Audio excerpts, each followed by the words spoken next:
Hello mga katigs. Lunch time again. Ito yung pagkain ko sa lunch. Ito yung gulay namin. This is at itong vegetable namin. Ito chicken, pork. Hindi ko lang luto. Lalagay ko sa caption kung anong mga luto yan. May golden what do you call this?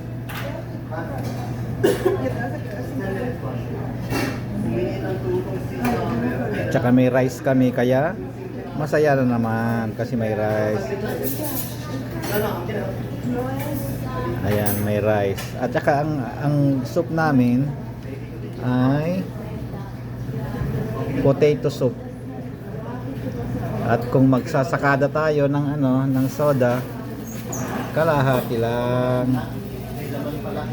At saka may lemon. At saka maraming yelo para mabalance. Kaya ngayon, ano pang inaantay natin? Kainan na. Kainan na. Wala nang antayin pa. Okay, bye bye mga katigs.